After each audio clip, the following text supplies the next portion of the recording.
Hi guys, this video is going through the work that was missed while Year 11s were on camp, so make sure that you have a look at it all and take down some notes. The first section is about the Mycenaean world and the Mycenaeans in general. So here we see a map of the area that they controlled in here. And we also can read their writing system, which is known as Linear B, unlike the Minoans where we couldn't read their writing. So Mycenaean culture, they're the first Greek speakers, and we found almost 500 of their settlements in the Greek mainland. They dominated the Aegean after the volcano erupted at Thera, and their palaces were built on hilltops and called megarons.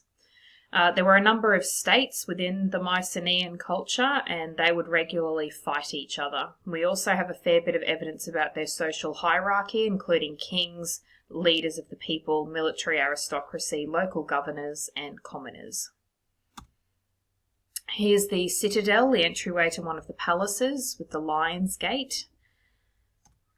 The royal tombs are also found within this region as well, built in round shapes and used for royalty in a similar way to the Egyptians. Greek myths included King Agamemnon, his brother being King Menelaus of Sparta, marrying Helen of Troy. So this is the Trojan War time period as well. This is the mask of Agamemnon, made out of pure gold and used as a death mask during his burial. This is an aerial view of one of the palace areas.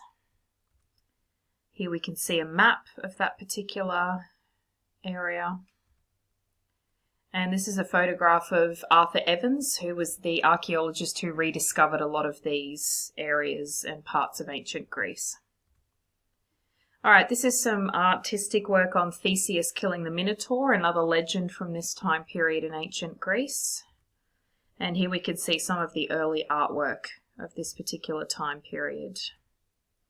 So this is an aerial view of the palace with the entryway down here and the royal tombs in this bit over here. This is a reconstruction of what has been found so far, an approach to the gate, the Lion's Gate entrance itself. And here we see a primary source from a Greek traveller at the time describing what he found when he visited Mycenae in the 2nd century. Religion, trade and art. The Mycenaeans worshipped an earth goddess, and they also worshipped deities such as Zeus, Poseidon and Hera. We know that there was a fairly high level of craftsmanship and the pottery that was similar to the Minoans except for a greater emphasis on warfare. A brief look at the Trojan War. We have found evidence that the city of Troy itself actually does exist. It would have looked something like this. They've found 7 layers of architecture within Troy itself. This is the original wall of the city. This is what we believe it looked like during ancient times. Some of the treasures that we found from the king of Troy. And here we have some evidence in the artwork and pottery and so on of the brutal combat that the Mycenaeans engaged in, again quite different to the Minoan civilization. We can see the beginning of the decline of Greek culture here and the quality of the artwork that was produced. And then eventually, although we don't know for certain what happened to this civilization, we know it was destroyed. We know that literacy was lost in the Aegean, that there were multiple fires throughout a lot of these city-states. And so we're fairly certain that there was armed invasion, natural disasters, and then internal factors like a civil war that would have led to the end of this particular civilization. Okay, so after the Mycenaeans, we then enter the Dark Ages of Greece. So they're called the Dark Ages because there was little evidence from the time. There was also the destruction of social class, writing, and general decay. So we see mass migration at this time, destruction of important sites, and war and conflict. These are some of the migrations that were happening at the time. As you can see, lots of movement in and around and outside of Greece. This is a different map indicating where the migration was occurring. And we saw, as you can see here, multiple cities being burned or destroyed, Athens being one of the few to escape, meaning that in this time literacy or the written word was lost for about 500 years. By the end of this time period, we have 3 language groups, the Ionians, Aeolians, and Arcadians. The Dorians are also a presence here, but by the end of the Dark Ages, these groups have mingled together and created the Greeks, a more united group. This is also the Homeric age, which is sort of halfway between the Dark Age and the Archaic period that we'll look at next. He is believed to have written the Iliad and the Odyssey, although it's not entirely certain how factual those stories are. Alright, so from here we have a bit of a look at colonization and the polis, which is during the Archaic age.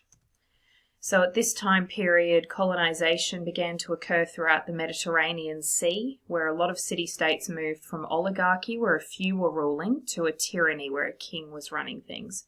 We see increased trade and land hunger at this time as well. So colonization lasted for about 200 years, with 1,500 colonies established throughout the Mediterranean region.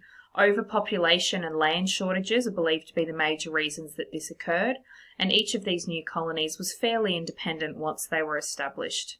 This helped ease economic and social tensions throughout cities and helped trade throughout the region. We can see from this map that the mountainous areas throughout Greece mean that agriculture production is quite limited. It's very difficult to grow things on the mountains, which is partly what was forcing the colonization. There are also lots of natural resources around the Mediterranean, including metals, fish, grain, timber, and oil, and this was part of what drove them to explore further than just their local area. This map shows where some of these natural resources would have been at the time. And at the height of colonization, you can see the great extent of the different colonies. The blue is the Greeks, the green is the Phoenicians and the Carthaginians. So at this point, the Greeks essentially stopped expanding because they were starting to run into battles with the neighbouring regions. So by about 600 BC, colonization declines, partly because there's no longer a need for it, and partly because the Carthaginians, Etruscans, and Phoenicians begin to defend their territory. At this point, we see the growth of the polis, or city-state, which was built around an acropolis. There was a temple on this high ground, surrounded by homes and a marketplace. Most adult males would have political rights at this time, however, women, foreigners, and slaves were not given the same rights. These city-states were originally a fortified site that would just offer refuge during war, but gradually they had increasing populations and became a lot more urban. They would have unique characteristics, including religion, government, and the role of women. Each city-state would often control the area around it, so Athens was more than just the one city, it was the state that surrounded it as well. Although poverty has lots of disadvantages, in ancient Greece it led to some very unique civilizations that were a lot more democratic because there wasn't a great difference between the wealthy and the poor. It also meant that socially and culturally they were a lot more closely knit, and we saw lots of modern beliefs such as Marxism, democracy, and even a belief in the arts developing at this time. Unfortunately, we also saw things such as an exclusion of foreigners at this time and the subjugation of women being quite a major feature of this society as well. The polis did all originally start with a hereditary king.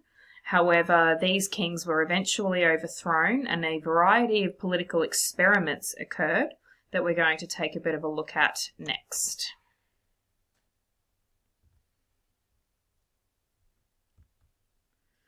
All right.